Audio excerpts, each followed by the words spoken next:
Assalamualaikum warahmatullahi wabarakatuh. Innal hamdalillah nahmaduhu wa nasta'inuhu wa nastaghfiruh wa na'udzu billahi min syururi anfusina wa min sayyiati a'malina may yahdihillahu fala mudhillalah wa may yudlil fala hadiyalah. Asyhadu an la ilaha illallah wahdahu la syarikalah wa asyhadu anna Muhammadan abduhu wa rasuluh. Allahumma shalli wa sallim ala nabiyyina Muhammad wa ala alihi wa sahbihi ajma'in. Amma ba'd. Jamaah pengajian yang dirahmati Allah, pemirsa MDTV dan pendengar Radio Purnama Sidi di mana saja berada. Pada kesempatan ini kita akan mengkaji tentang keutamaan ilmu atau mentradisikan, menghidupkan tradisi ilmu di tengah umat kita. Jamaah sekalian yang dirahmati Allah, kalau kita menilik tingkat literasi masyarakat Indonesia, ternyata ini masih rendah. Berdasarkan data, Indonesia itu peringkat 65 di Asia, yakni di bawah Malaysia, di bawah Singapura, dan di bawah Thailand. Ini menandakan bahwa masyarakat kita masih rendah dalam budaya membaca atau budaya keilmuannya. Memang nampaknya kalau kita melihat dari tingkat keluarga, ya, pembiasaan dalam hal membaca, bahkan mungkin anak-anak di sekolah, ini nampak masih rendah tingkat bacanya. Bahkan budayawan Taufik Ismail mengatakan bahwa kita itu tuna baca dan pincang nulis. Tuna baca itu maksudnya ya bukan semata-mata tidak bisa membaca, bukan buta huruf, tetapi kita itu masihlah sangat rendah di dalam membaca. Seseorang mungkin untuk membeli buku 100.000 itu dianggap sudah mahal, tapi untuk jajan, untuk kuliner 100.000 hal yang biasa. Orang beli tas mungkin bisa harganya jutaan, tapi untuk membeli buku dengan harga jutaan itu suatu hal yang mungkin sangat berat. Ini menandakan bahwa kalau mau disandingkan antara budaya baca dan budaya kuliner itu masih jauh di masyarakat kita. Nah, pada kesempatan ini kita akan membacakan dalam ayat-ayat Al-Quran maupun dalam hadis-hadis Nabi terkait dengan keutamaan ilmu. Targetnya adalah kita menginginkan agar ada peningkatan budaya keilmuan, budaya literasi atau menghidupkan tradisi ilmu di tengah umat kita. Karena memang Islam sebenarnya sangat memperhatikan dalam masalah keilmuan. Allah Subhanahu wa taala mengajarkan kita dalam surat Thaha ayat 114. A'udzubillahi minasyaitonirrajim wa qur rabbi zidni ilma. Dan katakanlah, Rabbi zidni ilma, wahai Rabbku, tambahlah untukku ilmu. Ini kita diajarkan untuk berdoa, mohon kepada Allah agar meminta tambahan ilmu. Diajarkan secara langsung. Artinya ini adalah suatu yang sangat penting, sehingga Allah mengajarkan kepada kita agar berdoa, memohon ditambah ilmu. Kemudian dalam surat Az-Zumar ayat 9, Allah juga menyatakan qul hal yastawil ladzina ya'lamuna wal ladzina la ya'lamun. Katakanlah, adakah sama antara orang yang mengetahui dan orang yang tidak mengetahui? Nah, ini suatu pertanyaan yang tidak perlu dijawab karena sudah pasti sama antara orang yang tahu dan yang tidak tahu, antara orang yang berilmu dengan orang yang bodoh. Kemudian dalam surat Mujadilah ayat 11, Allah menegaskan tentang keutamaan daripada orang yang berilmu. Yarfa'illahu alladhina amanu minkum walladzina utul ilma darajat.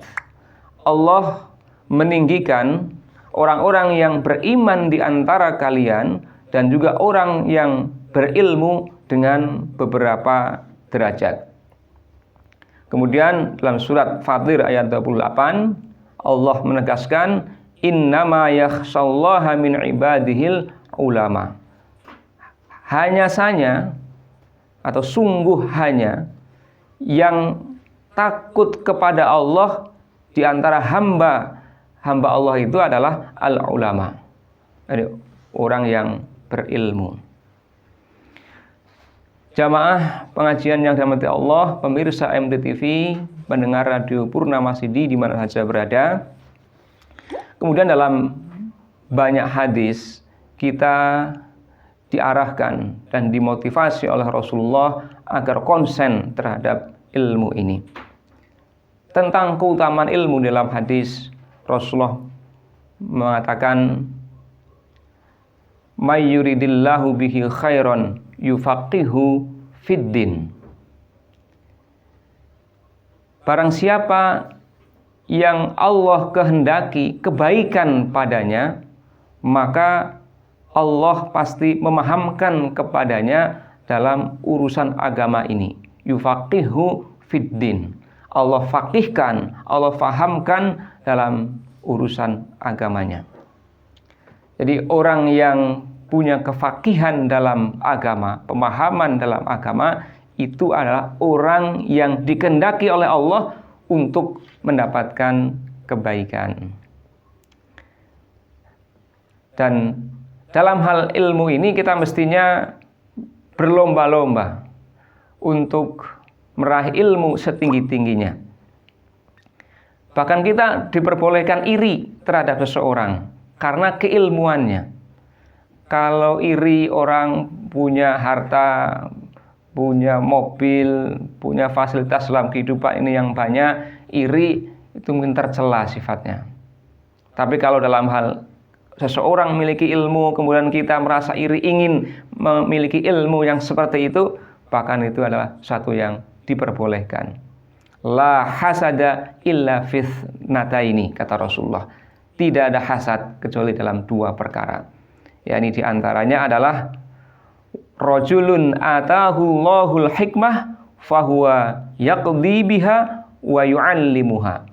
Seseorang yang oleh Allah diberikan hikmah, kemudian dia memutuskan perkara dengan hikmah atau ilmu itu, kemudian wa yu'allimuha, dia juga mengajarkannya.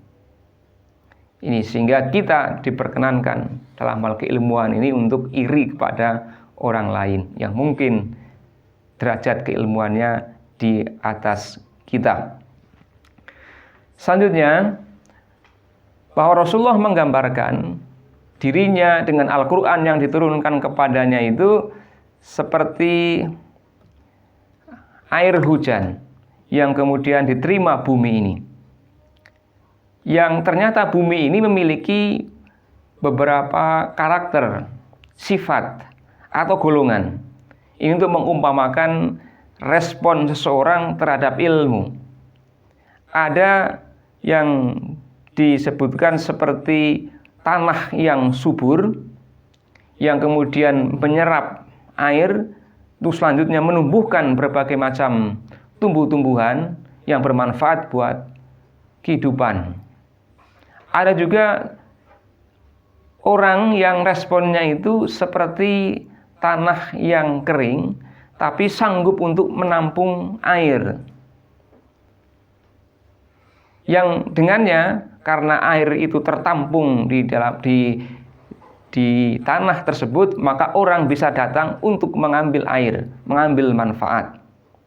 Kemudian ada juga orang yang digambarkan Rasulullah dalam responnya terhadap ilmu itu seperti tanah yang kering, yang tandus, tetapi tidak mampu menyimpan air, tapi langsung saja menjadi banjir.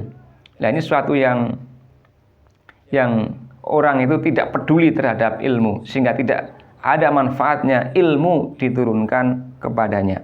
Ini sebagaimana dalam hadis muttafaqun alaih, dalam hadis yang cukup panjang, tidak saya sampaikan secara detail redaksinya. Jamaah pengajian, pemirsa MDTV dan Radio Purnama CD di mana saja berada, Rasulullah juga menyampaikan tentang keutamaan ilmu ini, diibaratkan dengan bahwa seseorang itu mendapatkan hidayah. Seseorang mendapatkan hidayah melalui dirinya itu lebih baik daripada orang itu memiliki unta merah. Jamaah pengajian yang dirahmati Allah, pemirsa MDTV, pendengar Radio Purnama CD di mana saja berada, Rasulullah Shallallahu Alaihi Wasallam mengatakan, balighu anni walau ayah, sampaikan oleh kalian dariku walau hanya satu ayat. Ini satu pesan yang juga bagaimana umat Islam ini mengembangkan tradisi ilmu. Apa-apa yang didapatkan dari Rasulullah pesankan agar disampaikan kepada orang lain, sehingga ilmu itu terus bisa berkembang. Dan di penghujung hadis ini Rasulullah juga mengingatkan agar dalam hal menyampaikan ilmu agama terutama ini harus betul-betul memang berasal dari Rasulullah. Ada satu ancaman yang cukup berat disampaikan Rasulullah, mengatakan, wa man kadzaba alayya muta'ammidan falyatabawwa maq'adahu minan nar. Barang siapa berbohong atas namaku dengan sengaja, maka hendaklah dia bersiap untuk mengambil tempat di neraka. Satu sisi Rasulullah menganjurkan dan mendorong umatnya agar menyampaikan ilmu, menyampaikan pesan-pesan dari Rasulullah, menyampaikan Al-Quran dan hadis-hadis Nabi. Tetapi di satu sisi Rasulullah juga mewanti-wanti agar berhati-hati, tidak sembarangan mengatasnamakan Rasulullah, padahal itu tidak berdasar atau tidak berasal dari Rasulullah Shallallahu Alaihi Wasallam. Kemudian keutamaan yang lain, bahwa orang yang melakukan upaya untuk mencari ilmu, bahkan mungkin dia menempuh satu perjalanan yang jauh untuk menuntut ilmu, Rasulullah katakan bahwa orang yang seperti ini pantasnya mendapatkan keutamaan, yakni dimudahkan jalan menuju surga. Man salaka thariqan yaltamisu fihi ilman sahalallahu lahu thariqan ilal jannah. Barang siapa yang menempuh jalan untuk menuntut ilmu, maka Allah akan memudahkan jalan ke surga. Satu hal yang menjadi motivasi kita, penyemangat kita dalam mengembangkan ilmu, menjadi pendidik, guru, atau apa saja yang sifatnya pengembangan ilmu ini, yang nantinya akan menunjukkan kepada orang satu hidayah, menunjukkan kebaikan, mengarahkan pada hal yang benar, maka orang itu akan mendapatkan satu keutamaan. Setiap dia mengajak orang lain untuk berbuat baik, melakukan kebenaran, maka dia akan mendapatkan pahala yang besarnya itu seperti orang yang mengikuti anjuran yang ia sampaikan itu, atau ajakan yang ia sampaikan. Man da'a ila huda kana lahu minal ajri mithlu ujuri man tabi'ahu. Barang siapa yang mengajak kepada petunjuk, maka baginya pahala seperti pahalanya orang yang mengikutinya. La yanqusu dzalika min ujurihim syai'an, dan tidak dikurangi sedikit pun dari pahala mereka. Artinya pahala yang diberikan kepada orang yang mengajak kepada kebaikan ini Ini pahala yang diberikan kepadanya bukan berarti mengambil pahala dari orang yang diajak itu. Dan keutamaan yang lain. Ilmu ini termasuk satu yang nantinya akan betul-betul bermanfaat kepada orang yang memiliki, karena termasuk 3 kategori yang terus akan mengalir pahalanya. Ketika amal seseorang itu putus dengan seseorang meninggal, maka ilmu yang ia miliki, yang ia ajarkan, di mana itu terus berkembang, maka selama itu pula akan menjadi limpahan pahala yang terus mengalir pahalanya kepadanya. Satu hadis yang populer sering disampaikan, ini idza mata ibnu adam in qata'a amaluhu illa min thalathin shadaqatin jariyatin au ilmin yuntafa'u bih au waladin shalih yad'ulah. Ketika anak Adam mati, maka terputuslah amalnya kecuali 3 perkara, yang diantaranya adalah ilmin yuntafa'u bih, ilmu yang bermanfaat.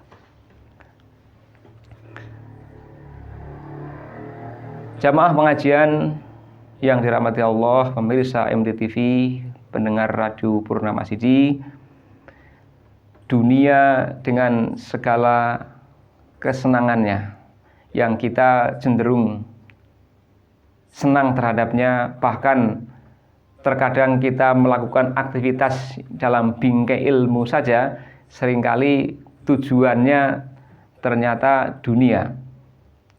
Padahal dunia ini, kata Rasulullah, sesuatu yang terlaknat. Ad-dunya mal'unatun. Dunia itu terlaknat. Mal'unun ma fiha. Dan terlaknat pula apa-apa yang di dalamnya. Illa zikrallahi ta'ala. Kecuali zikir kepada Allah Ta'ala. Wa mawalahu wa aliman au muta'alliman. Ini poinnya. Dunia ini terlaknat pula yang dalamnya, kecuali, ini pengecualiannya, di antara pengecualiannya adalah aliman, orang yang berilmu, serta au muta'alliman, atau orang yang mencari ilmu. Jadi kalau dunia ini sifatnya terlaknat, yang ternyata pengecualiannya adalah ya, ahli ilmu dan yang mengajarkan. Orang yang bergerak untuk mencari ilmu, bersusah payah mencari ilmu, keluar, dia mengorbankan hartanya, tenaganya, waktunya untuk mencari ilmu, digolongkan ke dalam orang yang sedang di jalan Allah. Man kharaja fi thalabil ilmi fahuwa fi sabilillah hatta yarji. Barang siapa yang keluar untuk mencari ilmu, maka dia digolongkan fi sabilillah, dia di jalan Allah sampai dia kembali. Nah, oleh karena itu, melihat berbagai keutamaan yang tadi kita sampaikan lewat ayat-ayat Al-Quran maupun hadis-hadis Nabi, kita betul-betul berupaya untuk mencari ilmu, mengembangkan ilmu, mengajarkan ilmu. Apalagi kita di bulan Ramadan, satu momen yang sangat tepat untuk kita memperdalam ilmu. Terlebih orang yang berpuasa dengan kondisi saum ini, sebenarnya secara psikologis akan semakin dia meningkatkan kemampuannya untuk dalam hal menyerap ilmu.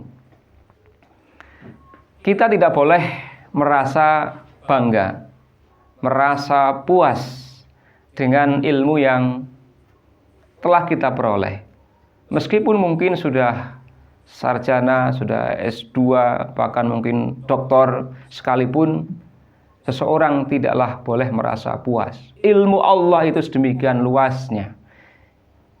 Yang kita ketahui itu mungkin tidak ada seperti celupan jarum di lautan yang terangkat air yang menempel di ujung jarum itu mungkinlah belumlah seberapa ya dengan ilmu Allah itu.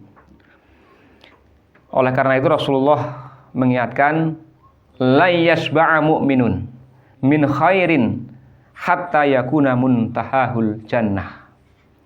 Seorang mukmin itu tidak akan pernah puas untuk kebaikan, tidak akan pernah puas dari kebaikan, termasuk dalamnya adalah dalam hal mencari ilmu.